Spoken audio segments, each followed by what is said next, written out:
COVID-19 has posed significant challenges for everyone. It has become a global crisis which is still emerging in terms of psychosocial consequences for populations affected by it. Hence, the need to look at the relevance of psychosocial support during COVID-19 pandemic. I am Ulujoke Mosaku, and this is Let's Talk on D Network. My guest for today is Mr. Victor Matthias. He is a management consultant and is actually going to do, I trust him to give us salient information on how to be able to balance life even in this time. Welcome to Let's Talk once again.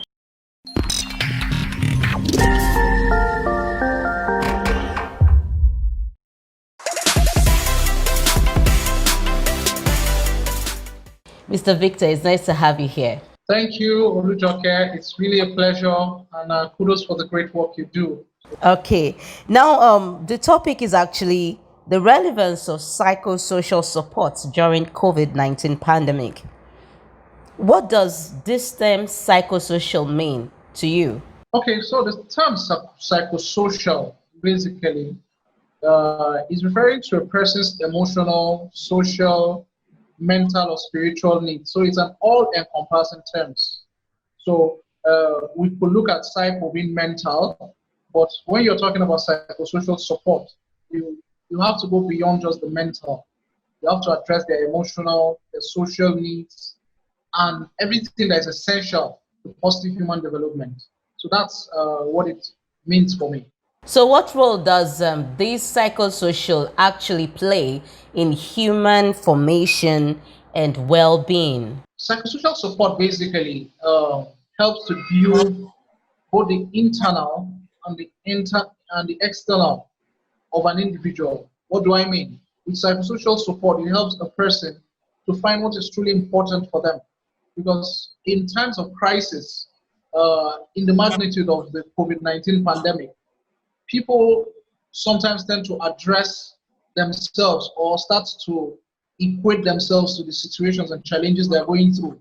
They may have lost a loved one, they may have encountered financial challenges, life may have just been out of scale or out of balance. So if we're not careful, people begin to equate themselves to their circumstances. So psychosocial support helps for us to let an individual understand that you should not be defined by the circumstances. Yes, it's difficult. I agree. It's hard, no doubt. But let's not get lost in the whole milieu and the whole bad and negative circumstances that are going on. Let's try to find ourselves, find our feet, and define ourselves by who we really are and not what we're passing through. So it's really, really important in times of crisis of whatever sort that humans actually need psychosocial support, whether it's coming from the immediate family, it's coming from the immediate community where somebody resides, or from the church, or whatever association, or from the government. But psychosocial support is very important. In times of pandemic, for example, I live in Africa, I live in Nigeria, so I could tell you the palliatives were either very minimal or not there. So over 99% of the people of the populace never saw anything like palliative. So it was totally difficult. There were people who for 6-7 months have not seen a salary. So you can imagine how they can deal with that. So we had high cases of suicide, high cases of social vices like stealing, and all manner of vices, just because some people, not because totally they were out of means to support themselves, but because they were out of touch with their real person. So they were resorting to things that were inimical to who they really are. So for me, it's very, very important. All right. So it is said that regular physical activities help prevent or treat different kind of diseases like breast or colon cancer, hypertension, overweight or obesity, paralysis, and so many other diseases that I can't mention right now. During the lockdown, a lot of these extracurricular activities were also locked down. Now that we are partially back on our regular activities, what would you suggest people do to have a balanced lifestyle despite the ups and downs, despite the situation that the world is in right now? Well, it's important for people to, you mentioned physical activity. It's very important. For someone like me, I have developed an exercise routine that I mostly have to go out every day, no matter how early I need to go out to meet the demands of the day. I will need to exercise at least 30 minutes, and my favorite exercise is jogging. So I have to go out 30, 45 minutes. On a normal day, I do 1 hour, but if I don't have a lot of time, 30, 45 minutes. But it gives me that sense of balance. So if because there's a lot of stress that we go through every day, so physical activity helps a lot in even helping our thinking faculties, because sometimes you do not know what you are dealing with on a subconscious level. But when you have physical activity, you are able to see, you are able to understand, because sometimes some of those thoughts come on their own when you're having strenuous activity, when you push yourself beyond your normal limits. So it's important that we have physical activity, we have some social activity with social distancing and other measures that we're putting in order to ensure that the lockdown is effective. People definitely needed to find ways. So communicating with loved ones, trying to keep in touch, learning new courses. So it's a whole lot, whether physical activity, mental activity, social activity. Just find things that inspire you, that actually give you your sense of meaning, whether spiritual activity. That people, when they pray, that's when they find their balance. When they worship, that's when they find their balance. So it's very, very important. Whatever sort of activities gives you a tick, that you try to find time to do. And then try to find time does not mean time when you're totally free. And one thing I do is when I'm driving, when I'm on the move, is when I normally play my most important tapes. So it really helps me keep a balance, because I drive maybe 40 minutes to 1 hour every day to work. So during that time, it's serious learning time for me, because I am fresh. It's morning, and then so my mental acuity is very high, and then I probably just came back from my exercise routine. So I'm physically on a very strong level. So I'm better able to concentrate at those times. So it really helps me to find a balance. And once I tick that every day, it helps me to find balance. And then in the evening, coming to talk to my wife gives me a sense of connect, because I definitely try to prioritize giving time to family. So coming to discuss the issue of the day, how her day went, and then how my day also went, gives me that sense of balance. And then we do some form of reading every very early in the morning before we start our individual day. So that also helps a lot to give balance. So for me, find what works for you and implement it. But if you do not, if you live life on autopilot and expect that you're going to have that balance, it's definitely not going to happen. There's some work that needs to go into it. Okay, so finding what works for you and implementing it. So there is a difference between finding it and then getting accustomed to it, because sometimes it can be lazy. You might be up today and tomorrow you might be down, and having to find yourself might be kind of difficult. So in this instance, what are the ways that such a person who is going through this transformation process can do to actually balance such a lifestyle? Because for you, you've been able to find a way around it and it has become a regular for you. Okay, Rich, okay, that's a very brilliant question, because to be frank with you, life is hard. And then to keep up with positive habits can be harder. So, but there are proven methods that anyone who is willing can actually employ. At least it first starts with the human will, understanding your will, that no matter how hard something is, if you are committed, you definitely find a way around it. So for me, where it starts from is being totally committed and telling yourself that this is something I really put as very important. So, like, I have a vision board in my house. So I put everything that is important to me. So, as regards exercise, for example, I put pictures of people who are exercising, and I probably cut out something from a magazine, the maybe 10 or 15 health benefits of daily exercise. So it's sometimes when I'm not even in the mood, because I usually go to see that vision board probably every night or every morning when I wake up. So I see that, and then it reminds me, even if I missed yesterday, or even if I decided to do indoors and then I didn't really push myself to my limits, um, it reminds me that I really need to put in probably an hour, not just 30 minutes. And then because I didn't have time yesterday, I need to compensate today. So it's all about, first of all, making it a priority. Because if something is important, then we always find a place in our calendar to put it. Someone said, if you think you are really, really busy, uh, do you find time to eat or do you find time to sleep? We don't negotiate those things because we feel like they are just important. If I'm hungry, I need to look for something to eat. If I'm sleepy, I should just sleep. So even though we push ourselves once in a while to stay awake or to fast, but we all know that probably don't do it more than 24 hours or 48 hours max. We always find time for it. So if you consistently find yourself not or justifying that you do not have time to do something, it simply means in your subconscious mind, you've not made it a priority. And that's where you have to settle it. You have to tell yourself that this is something that is important in my life. It's something that is part and parcel of my life. There is no way I can define myself without this thing. It's, it's actually essential to my total success. So once that is settled, then you find a routine that works for you. Like I said, the routine that works for me for the most important thing in my life is very early in the morning. So I prioritize waking up by 5 a.m. And then between 5 and 6, 6:30, it's family time where we study, then we do some spiritual routines, pray, then everybody can start their day. And then I start my day by going for exercise.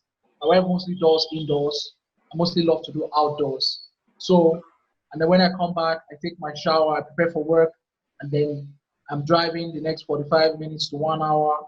And then that's the time I mostly empower myself mentally. So I listen to tapes, I listen to worship, music, and then after that, I try to catch up with the news for the day. And then I hit the office, set my table, and then I'm working till 4, 5. So basically, and then we also need to realize, thirdly, the force of habits. It is said that it takes 21 days to build a habit. So if you really want something, you have to keep at it for at least 21 days. If you break that chain, if you start, even if you reach the 17th day and you skip 1 or 2 days, you have to start again.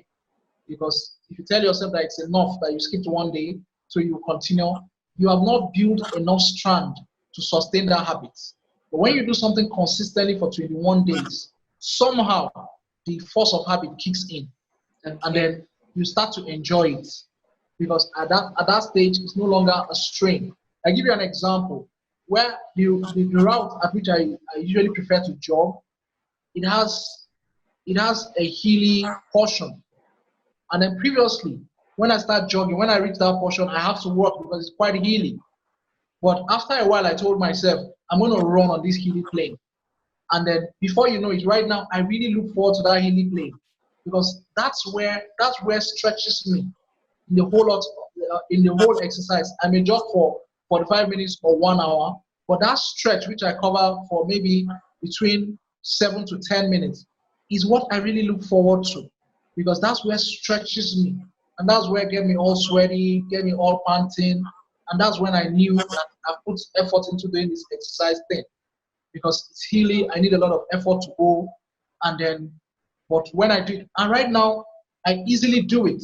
I do not need a lot of support because it has become a part of me. So I've done it for more than 21 days and it has become a part of me. So every positive habit that you want to implement in your life, some way, somehow, you have to prioritize practicing it for at least 21 days. If you want to be a better reader, and then you read today, you don't read tomorrow. Make it a force and tell yourself that I am going to read consistently for an amount of time every day, no matter what happens. All right, thank you so much for that. For the families who basically, a couple of families, a whole family might be infected with COVID-19. Now, for such families and for those who unfortunately lost someone who is so dear to them, what social support should be given to such people? And I got to know that there are some back in Nigeria. Actually, there are some hospitals that wouldn't want to take in patient as long as they know you're sick. They don't want to know the kind of sickness that you have, but because the period that we all are in, maybe majority of the sickness now is COVID. So even if it's malaria, it's still, they can't attend to the person. Now, what are the social support that can be given to these people by the professionals who are supposed to give us the health care that we want, and the family of those people, and even the society at large, like neighbors, friends, and all? Brilliant question once again. So some activities that we can actually give to actually help some of these families, because for example, you mentioned families that may have lost ones during COVID-19. It's actually very traumatic in the sense that some of these people, they couldn't even have the opportunity to see their loved ones in their dying moments because of the health protocols involved. And then after even the death, you're not allowed to see the person. The person is all wrapped up, a whole lot of protocols. So it's not a normal farewell that families will want to do for their loved ones. So it's important that some form of support is provided. And first of all, is love and care that should be provided for these sets of people. There should be a form of community love and care that irrespective of the fact that yes, these people have lost ones, and probably the social distancing does not permit people to really come close. But at least the community or even the government can arrange for people who are close to these people to be able to meet them. At least we all know that social distancing does not prevent a few people meeting. Meet them, be able to, in terms of the lockdown, be able to provide like a waiver for close family members to be able to move and to be able to support each other, because most they may be in different cities. So to be able to provide some form of comfort. For example, some of these families may have spent monies trying to ensure that their loved ones are catered for, and then monies in whatever form. Probably they're also down financially. So it's actually a difficult time. So a form of support, even if it's financial, even if it's material, is actually going to go a long way in helping these families deal with, because some of these people who are dead are also kind of like benefactors to their family. So their families are dealing with a lot, knowing fully well that their sense of support has actually been truncated, and then so a whole lot is going through their mind. So, and then we can also integrate psychosocial support activities into existing community and health systems. This will help families, the community, and even caregivers to be able to cope, because caregivers too are going through a whole lot of psychosocial trauma. And so, if we're able to integrate activities that they can do that will be able to help them to be able to cope with this, it's very important. Thirdly, it's important to organize community caregiver support groups. So if we have existing community resources and structures that will help address caregivers' emotional and psychological needs, and also families that have lost loved ones, it goes a long way to help. Because research has shown that caregivers, when they have support groups, and also families that have gone through this emotional and psychosocial trauma, they better function when they are in groups of people that have also dealt with similar issues. You understand what I mean? At least you know this person can understand, because this person has also had the same issues that I'm going through. So when we form groups, these people are better able to understand. But when you bring people who have not faced these same issues, these people cannot connect, because the question these people have is, you've not gone through, you've not lost a loved one to COVID-19. so you can't understand what I'm dealing with. So it's very, very important that support groups are created, and then experts and people who have had to deal with these issues come and address this group so that they are better able to understand. And then psychosocial support outside of the pandemic, we can include mentorship. And even in the pandemic, because there are people who their mind is so fragile, they need somebody who can mentor them in the long term. It could be in different fields, but somebody who they can always talk to, who they feel has better perspective than them. So a form of mentorship also help. And then also addressing specific psychosocial support needs is very, very important, because there are people who are going through specific, not generalized issues. So it's important for us to really ask these sets of people, what exactly is it they are going through that is outside of the norm? Because there are underlying issues that individuals are going through. Some people are dealing with a failed marriage. Some people are dealing with either they have health issues apart from psychosocial trauma they are dealing with. So it's important we find what specific issues people are dealing with, added to whatever it is that we're trying to address, so that we can better help them. So that's what I would say concerning. Thank you so much. We know that the pandemic has left an indelible mark. What are the ways we all can overcome the social, the psychological, and behavioral effects of that could have arisen or that could arise from this pandemic? Yeah, Oluchoke, and the great thing is that the pandemic has been global, so everybody has been affected. Uh, and we all have different ways of dealing with issues. But first and foremost, I think how we can deal with it is just to accept reality. That's where it starts from. Up to now, some people are living in denial. Some people would rather accept that there is a certain COVID-19. And there are some societies that, because of the high level of superstition and other cultural beliefs, people still want to associate things with evil. They do not want to, they want to tell you it's God that is punishing people. There's nothing like COVID-19. People are just saying it. The government just wants to embezzle money. So there are people that still do not accept. And for people that do not accept, when it hits them, they do not know how to deal with it. So the first line for everyone is to accept that, yes, there's a pandemic, because the whole world cannot be lying. That's just the truth. The whole world cannot be lying. There could be conspiracy theories. There could be the way different governments are handling it. Some of the ways to their own personal gain. But truth be told, there is a COVID-19, and then accepting it is the first step to dealing with it. So once you accept it, the next thing is adjustment. You have to tell yourself, how do I adjust in order to deal with this? For most people, especially if you're not entitled to, any support from either your community or government in the way of palliative, then you have to walk through your means to actually ask yourself, how do I cope with this? So for some people, it's about cutting down on their expenses.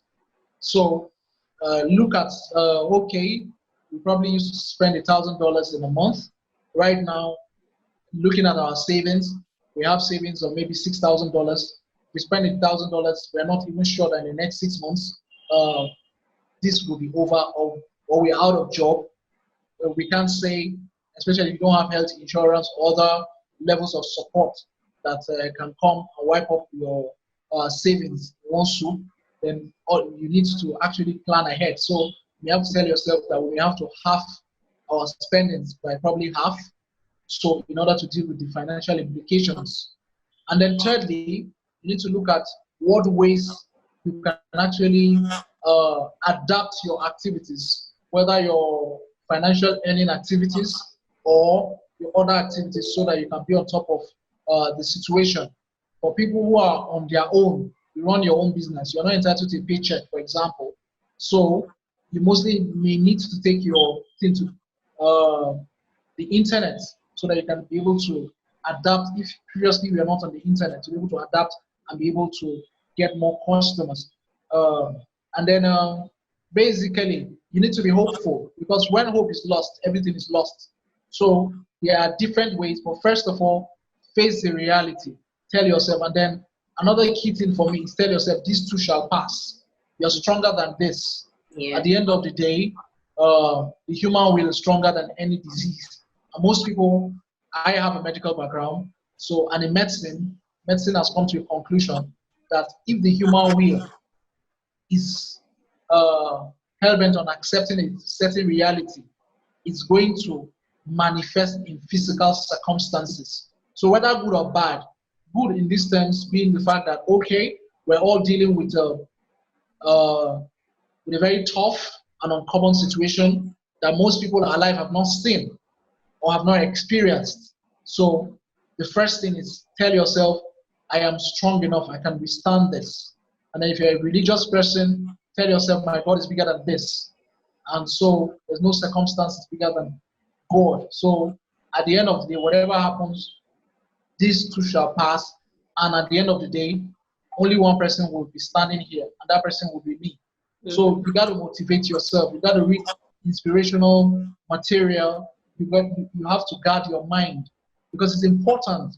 Because through the whole pandemic period and even up to now, when you put on your telly, if you're not careful, you will feed your mind with 10 or 12 hours of negative information every day. Yes. So you actually need positive information. As it goes in, that's how it comes out. So if you do not control the stream of information that is going into your internal, you are going to be negative over time. And then how you are able to deal with negative circumstances will become weakened, because inside of you there is no strong or positive will to deal with the negative circumstances. So you react negatively. And that's why you find people taking drastic actions, negative actions, because internally they don't have the core that can actually deal with the negative situation on the external level. Thank you so much, Mr. Victor. It's been wonderful having you on the show. And thank you for this wealth of knowledge that you've been able to dish out to us. And I hope and believe that it's going to be useful for each and every one of us. Let's just always say these positive things to ourselves. Thank you so much once again. And to you out there, I'm going to be sharing a couple of things that Mr. Victor has said. He said, practice good habits, and for at least 21 days. And he said you should set your priorities right. And the last thing I know he said that will be very useful for each and every one of us, which we must take as our daily routine, is to confess positive things to ourselves. I hope you had fun watching the program, and I hope you've been able to learn one or two things from what Mr. Victor said, Until next time, I remain Oluj Okemosaku. Thank you so much. Bye.